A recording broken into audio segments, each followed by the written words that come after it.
हॉटेलचं नाव white house का दिला, त्याच्या मागे काय कारण आहे काय?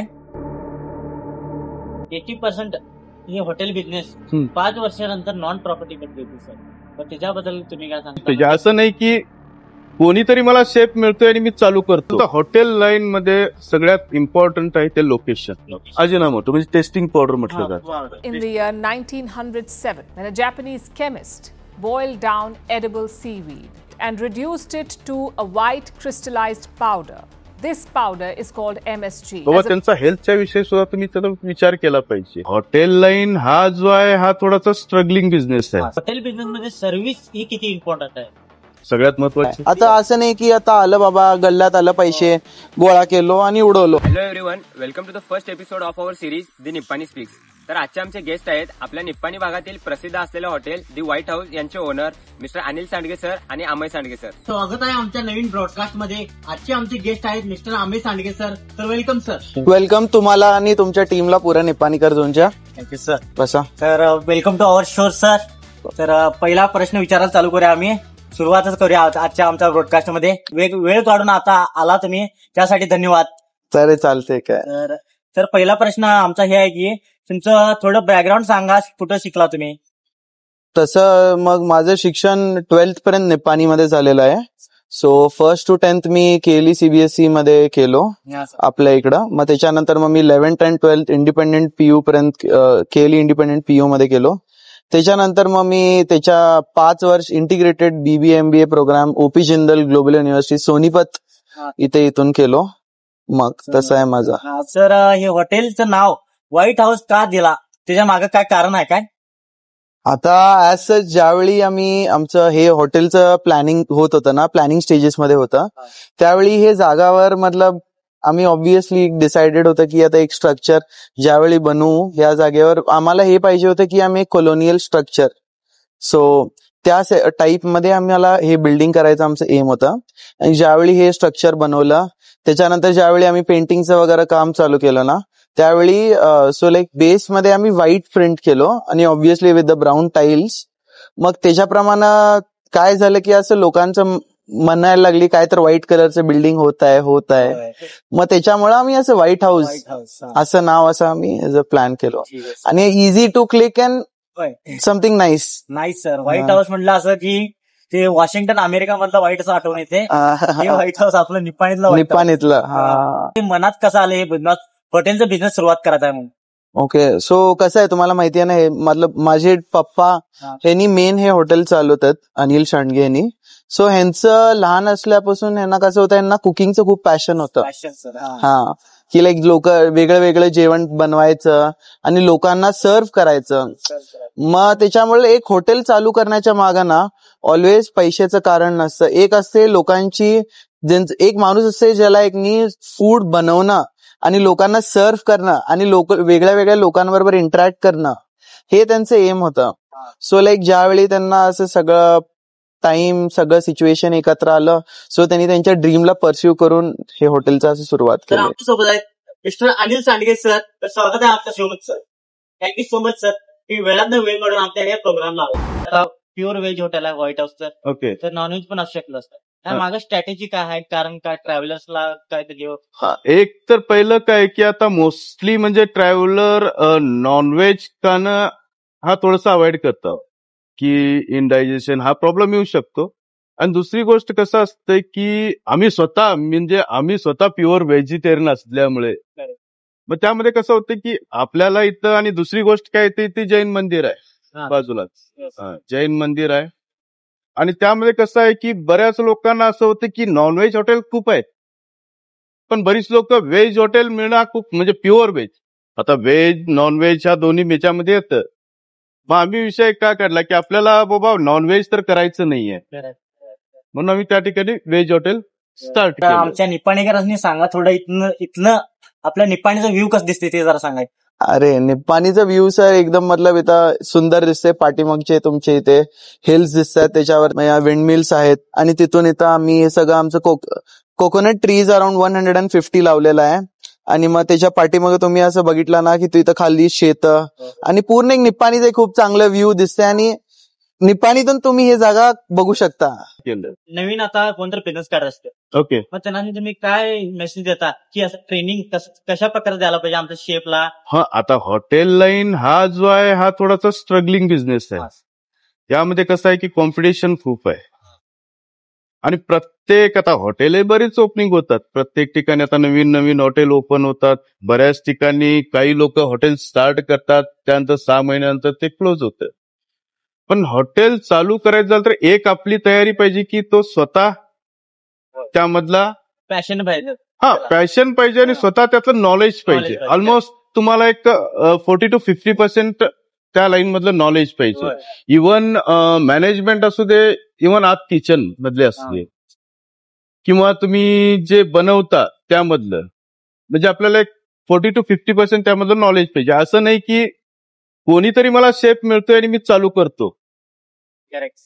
ह्या याच्यामध्ये ते साध्य होत नाही. कारण का आता कसं आहे की आपण जे बनवतो हा प्रत्येकाने तुमची स्वतःची एक टेस्ट पाहिजे. सगळ्यात महत्वाची गोष्ट आहे, ज्या वेळेला तुमचं डिश बनवण्याची चांगली टेस्ट यायची म्हटली तर तुम्ही स्वतः त्याला टेस्ट केलं पाहिजे. स्वतःला त्या टेस्टिंगचं नॉलेज पाहिजे. म्हणजे कसं, आता तुम्ही बनवल्यानंतर आपल्याला बरं वाटलं की आपल्याला कॉन्फिडन्स पाहिजे की बाबा ही डिश दुसऱ्याला चांगली वाटलीच पाहिजे. हा पण काही गोष्टी असतात. मग आता नवीन बिझनेस चालू करण्याचं असं आहे की आपण पहिल्यांदा की बाबा माझी त्यामध्ये कॅपॅसिटी आहे का स्वतः करण्याची. इव्हन मग मॅनेजमेंट असू दे, आणि या बिझनेसमध्ये कसं असू दे की प्लेट उचलण्यापासून ते टेबलावरती कापड मारण्यापासून आपली स्वतःची तयारी पाहिजे. आणि इव्हन तुमची आतमध्ये टॉसिंग मारण्यापर्यंत म्हणजे डिश बनवण्यापर्यंत ती तयारी असली तर तुम्ही बिझनेस करू शकता. नाहीतर असं नाही की मी स्टाफ घेतलो, सेफ चांगला घेतलो आणि बनवलो आणि मी बसून बिझनेस करतो म्हटलं तरी होत नाही. तुमच्या हॉटेलमध्ये कोणता स्पेशल डिश आहे जो फक्त इथंच मिळतो? तसं बघायला गेलं तर आमचं एक आयकॉनिक डिश आहे जे बैंगन क्रिस्पी म्हणून. बैंगन बैंगन क्रिस्पी म्हणून. आता कसं आहे, बैंगन हे डिश लई लोकांना त्याच्याबरोबर एक ताबू असोसिएटेड आहे की यार हे काय, वांग काय खायचं, हे काय असते. आणि लई माझी मित्र आहेत, तसं तुमची पण असणार, जे वांग कधी आजपर्यंत खाल्लं पण नसणार. बट हे डिश असं आहे, आमच्या पप्पानं काय केलं, वांग्याला एक चॅलेंज म्हणून घेऊन त्याला चायनीज आणि इंडो चायनीजच्या असं एका क्विझिन मध्ये बनवल्यात ना की तो माणूस खाल्ला. आणि obviously he first thing is की त्याला ते कळणार पण नाही की बैंगन आहे. Travelling dependent. हा, बिझनेस हा ट्रॅव्हलिंग डिपेंड. म्हणजे कसं असतं की आता ह्यामध्ये कसं झालं की आता ट्रॅव्हलिंग मध्ये म्हटलं तरी काही लोकांना, आता बऱ्याच लोकांना असं असतं की आल्यावरून मला रेडी पाहिजे. म्हणजे आता त्यांनी दुसरी कोणतं सेट करायला गेले ट्रॅव्हलिंग डिपेंडेंट बिझनेस. काय मिस्टेक आता सांगा. म्हणजे तुम्ही रोड साईडला बोलता. हा, म्हणजे रोड साईडच्या बिझनेसमध्ये एक आहे की तुमचा मेनू असा असला पाहिजे की तो पटदिशी बनवून देण्यापर्यंत. कारण का आज लोकांच्याकडे तेवढं टाइम नाही की तुमच्याकडे 20-20 मिनिटं बसूपर्यंत. म्हणजे की बाबा आज मी आलो, मला ट्रॅव्हलिंग मध्ये जायचंय, मला आता जर्सी निघायचंय, मला जाऊन पोचायचंय. पण त्या हिशोबाने तुमचा शॉर्ट मेनू पाहिजे आणि इमिडिएटली झाला पाहिजे असा मेनू पाहिजे. नाही की असा नाही की 15-15, 20-20 मिनिट तो लोक आता बसू शकत नाही. आता कसं आहे की मला आल्यानंतर अभी क्या है, अभी आपको क्या मिलेगा, अभी जल्दी से जाना है, जो फास्ट में मिल जाए वो बता दो. मग हे तुम्ही मेनू ठरवताना असं आहे की तुम्ही तो कॉम्पॅक्ट मध्ये मेनू ठेवून आणि पटदिशी इमर्जन्सी जेवढं बनवता येईल त्या पद्धतीनं मेनू ठेवलं पाहिजे. असा नाही की बाबा आता लोकांच्याकडे. आणि ट्रॅव्हलिंग मध्ये कसं होतं, कोणी की बाबा आपण हॉटेलमध्ये बसून निवांत मध्ये एन्जॉय करून फूड एन्जॉय करायचं अशी कोणी नसतात. की त्याला काय असतं की आपण पटदिशी जेवायचं आणि निघायचं आहे, अशा ह्याच्यामध्ये असतं. त्यामुळे कसं की तुमचा मेनू हा कॉम्पॅक्ट मध्ये असला पाहिजे आणि होईल तेवढा फास्ट मेनू झाला पाहिजे असा मेनू असला. कसं असते, प्रत्येक माणसाच्या हातात वेगळं चव असते. आता तो ज्यावेळी एक ग्रेव्ही बनवणार, त्यांनी ऑब्व्हियसली चुकीचं बनवत नाही आहेत. बट प्रश्न इथं हे आहे की आम्ही आतापर्यंत काय देत आलेलो आहे, आणि ज्यावेळी पुढे आमचे कस्टमर येणार त्यांनी एक्सपेक्टेशन घेऊन येणार की लास्ट टाइम अरे बाबा हे खाल्लेलो, मग ह्यावेळी परत तेच खायला पाहिजे मला म्हणून. मग ते सिमिलर रेप्लिकेट व्हायला ऑब्व्हियसली त्यांचं ट्रेनिंग हेल्प करतं. बट त्याच्यामध्ये आपण थोडे ट्विक्स आपले स्वतःचे करायला लागतात. तुम्हाला टेस्ट हा एक असते की बऱ्याच आता हॉटेलमध्ये एक गोष्ट अशी असती की जो अजिनोमोटो. ते कलर ना सर, अजिनामोटो म्हणजे टेस्टिंग पावडर म्हटलं जातं. टेस्टिंग हा. ते आता बऱ्याच ठिकाणी असं झालंय की तुमच्या मसाल्यापेक्षा तेच वापरणं जास्त झालं. टेस्टिंग पावडर त्याचे Testing. साईड इफेक्ट काय आहेत? हो खूप ते हेल्थ इश्यू येतातच ना त्यामध्ये. मग आता आम्ही काय केलंय की मी 2013 पासून चालू केल्यापासून आजपर्यंत माझ्याकडे अजिनामोटो वापरलेला नाही. कारण काय आहे की तुम्ही ज्या वेळेला लोकांना जेवण घालत असता, मग त्या लोकांना कसं असतंय की तुम्ही जेवताना बाबा त्यांचा हेल्थच्या विषयी सुद्धा तुम्ही त्याचा विचार केला पाहिजे. फक्त माझा बिझनेस झाला म्हणून नाही. Business- मोटिव्ह असायला पाहिजे की त्यांचं हेल्थ आमची प्रायोरिटी. हा, हे पण बऱ्याच गोष्टी आहेत. क्या टेस्ट लोकांना म्हटलं की ठीक आहे सर, मी आता काय माझ्याकडे बरीच लोक सर टेस्ट में थोड़ा कम है, सर अगर आपको टेस्ट चाहिए तो उसमें दूसरा डालना पड़ेगा और मेरे पास वो नहीं है. Correct sir.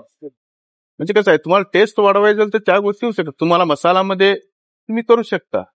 जसा तुम्हाला टेस्ट वाढवायचं झालं तर की चाट मसाला यूज करा, आमचूर पावडर यूज करा, तेवढं थोडं चटपटीतपणा येतं. आणि मसाल्यामध्ये जसं जुनून तुम्ही डिश बनवताना थोडंसं प्रत्येक गोष्टमध्ये मसाल्याचं एक कंटेंट लिमिटेड किंवा परफेक्शन ठेवला की त्याला टेस्ट येतं. असं नाही की टेस्ट नाही येत. पण आता लोकांची कसं झालंय की थोडंसं अजिनामोटोकडे बऱ्याच ठिकाणी प्रत्येक गोष्टीमध्ये आता अजिनामोटो हा कंपल्सरी, म्हणजे बऱ्याच हॉटेलमध्ये, मी असं काय सगळ्याच हॉटेलमध्ये नाही बोलत, पण बऱ्याच हॉटेलमध्ये आहे. तो कसं आहे की अजिनामोटोमुळे तुम्ही टेस्ट हा बराच इफेक्टिव्ह होतो. आणि त्यामध्ये थोडं तुम्हाला कसं होतंय की अजिनामोटो हा एक अशी गोष्ट करते की त्याला तुम्ही मसाला वापरायची गरजच लागत नाही. आता मसाले समजा एक 700 रुपये किलो आहे, तर अजिनामोटो या 200 रुपये तुमचं काम करते. मग हा फूड कॉस्टिंग वाचवण्यासाठी बरीच लोक ते अजिनामोटो वापरतात. पण अजिनामोटोचा इफेक्ट असा होतो. म्हणजे आता नवीन जनरेशनला मला एवढंच सांगायचं आहे की तुम्ही हॉटेल चालू करायचं झालं तरी लोकांच्या हेल्थ बाबतीत सुद्धा थोडंसं प्रिकॉशन घ्या. तुम्ही हायजेनिक मेंटेन करा, क्लीननेस ठेवा. ह्या सगळ्या गोष्टी म्हणजे बऱ्याच गोष्टी आहेत. तुम्ही फक्त पैसे मिळवणं हा तुमचा एकच हे ठेवू नका उद्देश. त्या पाठीमागे की असं की माझ्याकडे लोक जीवन गेल्यानंतर आज जे 50 वर्षाच्या ठिकाणी 80 वर्ष जगतील, ही पण तुमची एक हे ठेवा. हॉटेल सोडून आणि कुठले दुसरे बिझनेस आहेत का? हा, मतलब आमचं टोबॅकोचं पण बिझनेस आहे. हो. आता निपाणीचं टोबॅकोच आहे ना जास्त. हा. निपाणी आता हे या एरियाचं जॉग्राफी असं आहे की ह्याच्यामुळं तंबाखू एक चांगलं अल्टरनेटिव्ह आहे फार्मर्सला ग्रो करायला. आणि त्यांना मेन तर काय असतं, एक फार्मरला काय पाहिजे, त्याच्या पीकला त्याला किती प्रॉपर रिएम्बर्समेंट मिळणार, मार्केटमध्ये रेट त्याचा चांगला असायला पाहिजे. सो इथं सगळी तेच करतात. 80% हे हॉटेल बिझनेस 5 वर्षानंतर नॉन प्रॉफिटेबल बिझनेस आहे. त्याच्याबद्दल तुम्ही काय सांगता? म्हणजे 5 वर्ष असं का आहे, त्याच्यानंतर नॉन प्रॉफिटेबल का जातात तुम्ही? कसं असतं, सुरुवात जी असती ज्यावेळेला एक हॉटेल ओपन होतं त्यावेळेला बऱ्याच लोकांचं की जस्ट जाऊन यायचं, बाबा नवीन हॉटेल झालंय जाऊन यायचं, हे प्रत्येकाच्या डोक्यात असतं. पण ते कसं होतं, हा तुमचा बिझनेस, खरा बिझनेस स्टार्ट होतो तुमच्या 4 ते 5 वर्षानंतर. सुरुवातीला तुमचं बरंच होतं की बाबा प्रत्येक लोक येणार जाणार, तुमचं बघणार, टेस्ट बघणार, आता नवीन हॉटेल झालंय चल बाबा तिथं जाऊ.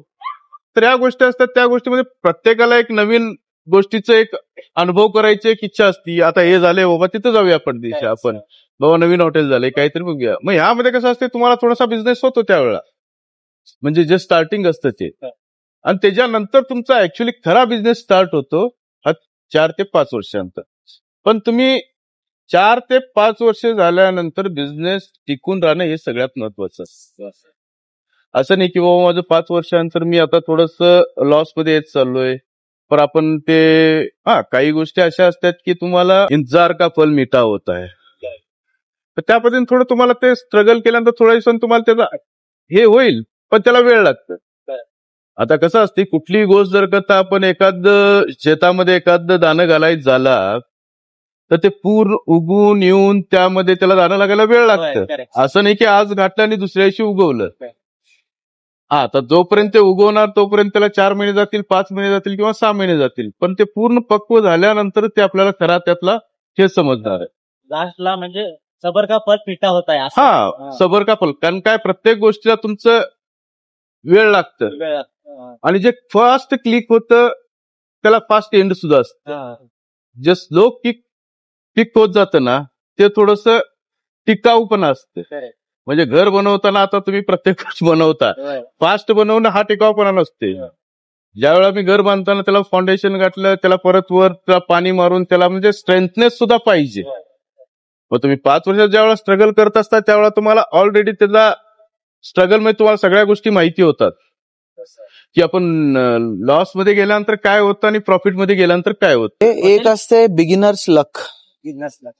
मतलब ह्या कॉन्सेप्टचा अर्थ काय, तुम्ही पण तुमच्या पेजच्या बाबत पण आता एक माणूस चला एक काम केलं, एक नवीन पेज उघडला, काय रील घातला, पहिले 2 रीलला सगळ्यात जास्त व्ह्यूज येणार. हे मी तुम्हाला ऍग्री करता याच्यावर, त्याला बिगिनर लक म्हणतात. सो ते बिगिनर लक एक राईड असते, एक पूर्ण असं तुम्हाला वर घेऊन खाली जाऊन मग एक वर यायला लागते. हे पूर्ण एक वेव जे कम्प्लीट करायला लागते ना, ह्याच्यासाठी माणसाचं 5 वर्ष घेतं एक धंदा. आणि तुम्हाला तुमच्या धंद्याला मोठा किती बनवायचा आहे, गुडविल तुमचं राहते की तुम्ही मार्केटमध्ये किती वर्ष झाले टिकून आहे. मतलब भाई आता तूच वर्ष आता एक कम्पेअर करे, काय तर बिझनेस आहे 10 वर्ष आहे, वर्षीच एक अरे बाबा 60 वर्ष झाला आहे, तुझं ऑब्व्हियसली तू म्हणणार अरे यांनी 60 वर्ष झालं, यांचे किती पिढ्यानपिढी यांनी हेच करायलाच. सो ते टॅग राहण्यासाठी काय करायला पाहिजे, बिझनेसच्या आत राहायला पाहिजे. आणि आमच्या इकडं ऑब्व्हियसली तुम्ही बिझनेस करताना तुम्ही असं तुमचं फंड्स असं अलोकेट करायला पाहिजे की तुमच्याकडे 2 वर्ष पुढचे बिझनेसला थोडंफार काय प्लस मायनस जे पण होईल त्याला बॅलन्स करायला यायला पाहिजे तुम्हाला. आणि तुमचे फंड्सला तुम्ही रियुटिलाइज तुमच्या बिझनेसमध्ये किती करता हे लई इम्पॉर्टंट आहे. आता असं नाही की आता आलं बाबा गल्ल्यात आलं, पैसे गोळा केलो आणि उडवलो. हॉटेल बिझनेस मध्ये सर्व्हिस ही किती इम्पॉर्टंट आहे? सगळ्यात महत्वाची सर्व्हिस. कारण का आज कस्टमर तुमच्या क्वालिटी म्हणण्यापेक्षा तुमच्या टेस्ट काय हे बघण्यापेक्षा तुमची सर्व्हिस काय. आता लोकांना कसं आहे की इव्हन कसं होतं, आता सर्व्हिस थोडस काही जरी आपल्याला डिश मध्ये थोडं समजा मीठ कमी जास्त वगैरे झालं किंवा काही प्रॉब्लेम आला तरी लोकांना ते आपण सर्व्हिसच्या माध्यमातून त्याला आपण कव्हर अप करू शकतो. ओके सर, थोडस जास्त झाले, मी तुम्हाला ते चेंज करून देतो. सर्व्हिस इव्हन तुमचं कस्टमरशी बोलणं, कस्टमरशी कॉन्टॅक्ट, गेल्यानंतर बाबा कस्टमर हॅलो हाय सर कुठून आला, काय आला, ह्या गोष्टी तुम्ही पहिल्यांदा बोलल्याच पाहिजे कस्टमरला. कारण कसं होतं की बऱ्याच गोष्टी आपण ज्यावेळेला कस्टमरशी क्लोज जातो त्यावेळेला कस्टमरचे थोडंसं जरी काही मिस्टेक्स असले तरी ते थोडंसं नॉर्मल मध्ये आणलं जातं. की आपण आता गेल्याबरोबर बाबा सर कुठून आला, या बसा, कुठून आला, काय म्हणजे कुठून कुणीकडे गेला होता, काय गेला होता, हा थोडस म्हणजे थोडस कस्टमरवर आपण फ्रँकली त्यांच्यावर ह्याच्यामध्ये राहिलो तर थोडस त्यामध्ये तुमची सर्व्हिस किंवा ह्याच्यामध्ये थोडीशी प्रॉब्लेम असते की तो कस्टमर डायरेक्टली आपल्याशी बोलू शकतो, सर थोडंसं आम्हाला हे वाटतं, त्यामध्ये तुम्ही थोडंसं डेव्हलप करा, बाकी सगळं ठीक आहे. मग त्या माध्यमातून आपल्याला सर्व्हिस काय करायचं हे आपल्याला सुद्धा समजून येत. लोकेशन किती मॅटर करत तुम्हाला आता हॉटेल लाईन मध्ये सगळ्यात इम्पॉर्टंट आहे ते लोकेशन. आता कसं आहे की काही लोक काय म्हणतात की तुम्ही चांगलं केलं की तिथपर्यंत, पण ज्या वेळेला तुम्ही हायवे म्हणजे स्पेशली हायवे टच असता त्यावेळेला तिथलं लोकेशन नाही बघत. तिथं लोकेशन कसं असतं की तुम्हाला इझिली आतमध्ये जाण्यासाठी जागा असली पाहिजे आणि इन्फ्रास्ट्रक्चर बद्दल पण सांगा. हा, म्हणजे कसं असतं की आज तुम्ही जायचं झालं तर एक तर कसं होतं तुम्हाला एक काहीतरी ते सर्कल पाहिजे किंवा काहीतरी एक पॉइंट असा पाहिजे की तिथं तुम्हाला पडदिशी जाता यावं. असं नाही की बाबा मी कुठं नेऊन वेगळ्याच डोंगरात गाठलो आणि माझं स्पेशल हॉटेल आहे म्हणून लोक तिथं. तुम्हाला ठीक आहे सुरुवातीला तो होईल, लोक म्हणजे एक हाऊस असती लोकांच्यात तिथं बाबा हिल स्टेशनवर जाऊया आपण तिथं ते करूया, पण तसं नसतं. जेवढं इझिली अप्रोच असतं ते महत्वाचं असतं. हे हायवेवरचं जे धंदा असतं ना पूर्ण ऍक्सेसिबिलिटीचा खेळ आहे. ऍक्सेसिबिलिटी म्हणजे काय, तुमचं लोकेशन कुठं आहे, कुठला गाडी येताना कधी वळू शकते, जाताना वळू शकते, काही येताना वळू शकते, आणि किती स्पीडवर आहे. तुम्हाला ज्यावेळी एक माणसाला हे हॉटेल एक बाईंग डिसिजन कसं होतं, ज्यावेळी तो पहिल्यांदा बघतो त्याच्यानंतर एक सेकंड्स असते, त्या सेकंड्सच्या आत माणसाला गाडी कंट्रोल करायचा टाइम आहे काय, वळवायला टाइम आहे काय, मग ते सगळं बघून एक बाईंग डिसिजन बनतं ना. आणि आता आपली निपाणीचा जवळ आहे, हो. क्लोजेस्ट सिटी म्हणजे तर निपाणी. निपाणी जरा कस्टमर आले त्यांनी मग आता आले तर क्वालिटी बघतील, क्वांटिटी बघतील, काय प्राइस तुम्हाला काय वाटतंय निपाणीची लोक तुम्ही आता एवढं रेस्टॉरंट नाही, असं निप्पाणीच्या लोकांच्या बद्दल मत कसं आहे की निप्पाणी असं नाही की बाबा ते क्वांटिटीज बघतात. हा, निप्पाणीच्या लोकांना क्वालिटी सुद्धा हा इम्पॉर्टंट आहे. असं नाही की क्वालिटी क्वांटिटी किंवा रेट ह्याबद्दल त्यांनी जास्त म्हणजे असा हे नाही की त्यांचा प्रॉब्लेम येतो. कसं असतं की मेट्रो सिटीमध्ये आणि आपल्या इकडची टेस्ट थोडीशी वेगळी पडते, मेट्रो सिटीची वेगळी पडते. आता काही लोक आपल्या इकडे कसं असतं, आपण जरा कोल्हापूरच्या टच आहे, त्यामुळे आपल्या इकडच्या लोकांना थोडंसं चरचरीत, आपल्या इकडे लोकांना की चरचरीत पाहिजे की बाबा महाराष्ट्रीयन टाईप मध्ये पाहिजे की थोडं चरचरीत. आणि जनरली कसं आहे की आपण असं नाही की आपल्या इकडचे लोक निप्पाणीमधले रेट की बाबा कम्पेअर करून किंवा ह्या हॉटेलमध्ये जातात असं पण काही नाही आहे. हा, जिथे चांगले वाटेल तिथे लोक जातात. असं नाही की निप्पाणीच्या बाबतीत की निप्पाणीच्या लोकांना बाबा कमी रेटमध्ये पाहिजे, हा एक जो म्हणणं आहे ना, हा काय म्हणजे चुकीचं माझ्या हिशोबाने. कारण का असे आहे की चुकीचं आहे. कारण का बऱ्याच लोकांना असं असते की चांगलं पाहिजे. सगळ्यात महत्वाची गोष्ट की टेस्ट, तुमच्या क्वांटिटीशी मतलब नसतं, टेस्ट सगळ्यात इम्पॉर्टंट आहे. म्हणजे आता कसं आहे की आता आपल्या निप्पाणीमध्ये चपाती भाजी, आता कोल्हापूरहून निप्पाणीमध्ये चपाती भाजी खाण्यासाठी येतात. ते काय येतात की बाबा एक निप्पाणीची एक जुनून टेस्ट आहे ती, ती आपल्याला एक म्हणजे एक जेन्युइन टेस्ट साठी कसं असते, प्रत्येक ह्याच्यामध्ये एक आपली टेस्ट असली ना तर ते प्रत्येक लोक मग तो भले निप्पाणी असू दे किंवा कोल्हापूर असू दे खाऊन येतात. आता कोल्हापूरमध्ये कसं आहे की नॉनव्हेज, बऱ्याच ठिकाणी कोल्हापूरच्या नॉनव्हेज मध्ये तांबडा पांढरा रस्सा तो तिथे आहे. तो असा नाही की बाबा इथून निप्पाणीमधली लोक कोल्हापूरमध्ये जात नाहीत असं नाही, ते जाणार आहेत, बरेच लोक जाणार आहेत, कारण का त्यांना टेस्ट महत्वाची आहे. इथं यामध्ये पैशाचा प्रश्न आहे की निप्पाणीचे लोक पैसे कमी हा नाहीये, पण टेस्ट, प्रत्येकाला टेस्ट हवी असती. प्रत्येकाला म्हणजे क्वांटिटी बद्दल सुद्धा लोकांचं असं नाही की क्वांटिटी आपल्या इथे जास्त पाहिजे आणि क्वांटिटी कमी आहे. निप्पाणीच्या लोकांना सुद्धा टेस्ट म्हणजे चांगली, कारण का कोल्हापूर जवळ असल्यामुळं निप्पाणीचे लोक सुद्धा टेस्ट म्हणजे तोंडाच्या टेस्टच्या बाबतीत खूप एनहान्स टेस्ट बढ़ाते हैं. हाँ, म्हणजे एकत्रित काय की आपला पैसा कितना लेते उससे मालूम नहीं है, पर टेस्ट बढ़िया होना चाहिए, बढ़िया होना चाहिए. तुम्हाला कसं वाटेल की प्रत्येक गेस्ट निघून त्यांनी गेल्यानंतर कसं फील करावं? हा, हे आहे मेन चॅलेंज. मतलब ज्यावेळी माणूस इथून जाताना त्याला पहिलं त्याचं मन आणि पोट दोन्ही शांत व्हायला पाहिजे, ते तर इम्पॉर्टंट हे आहे मेन इम्पॉर्टंट. आता कसं असते, जेवण ज्यावेळी प्रवासी माणूस येतो ते ऑब्व्हियसली त्याला भूक लागलेला असते. जेवण तर सगळे भरपूर जण देतात, पण मेन त्याला येऊन इथं एक ज्यावेळी जरा असं शांत मस्त असं वारं खाल्लं, जरा वॉकला गेलं, पाठीमा जरा फिरून आलं, तो ज्यावेळी मनशांती होऊन पाहिजे तर मग त्यावेळी जातंय ना, त्याचा पुढचा प्रवास पण बेटर व्हायला पाहिजे.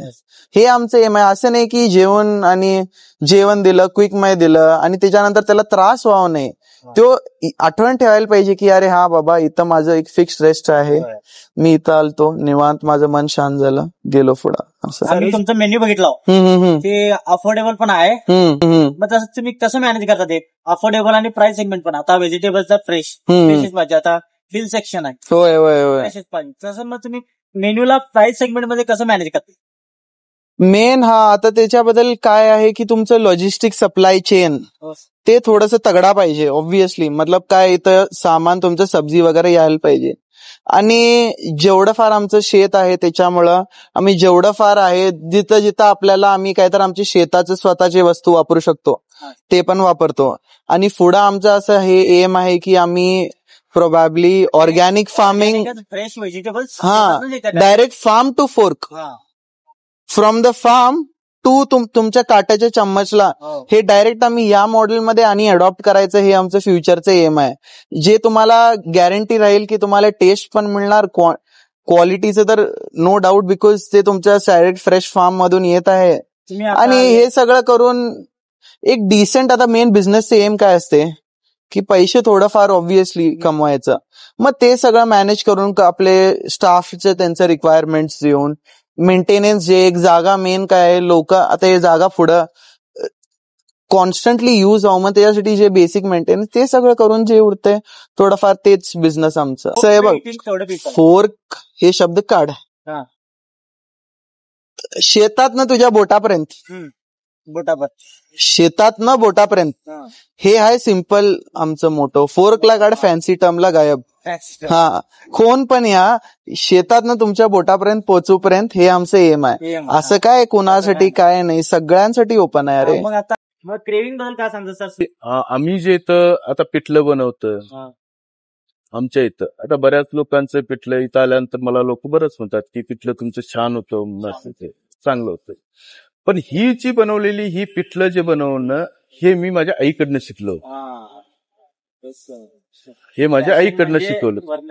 म्हणजे आई ज्यावेळेला बनवायची त्यावेळेला मला पिठलं, कारण का मला माझं पिठलं म्हणजे माझं आवडतं आणि ते पिठलं आवडतं. मग मी इथल्या लोकांना, त्या शेफ लोकांना ते सांगितले बाबा अशा पद्धतीनं बनवा.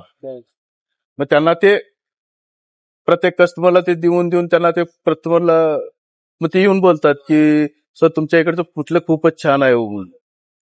सर मग तुमच्या क्रेविंगसाठी बालाजी वेफर्स निपाणी त्यांनी तुम्हाला गिफ्ट हॅम्पर दिलेला आहे. तर बालाजी वेफर्स निपाणीकडून हा गिफ्ट हॅम्पर तुम्हाला. हा, तुम्ही वेळात वेळ काढून आला सर आमच्या ह्या प्रोग्रामला, तर धन्यवाद तुम्हाला. सर व्हाईट हाऊस निपाणीला पण खूप सपोर्ट केल्याबद्दल आम्हाला धन्यवाद. तुमचं पण धन्यवाद. तर आम्ही भेटा तुम्हाला निपाणी स्पीक्सच्या नेक्स्ट एपिसोड मध्ये. तर बघत राहा टीम निपाणी झोनचा YouTube channel. Thank you so much. First episode of Nipani Speaks, presented by Balaji Wefars, Nipani.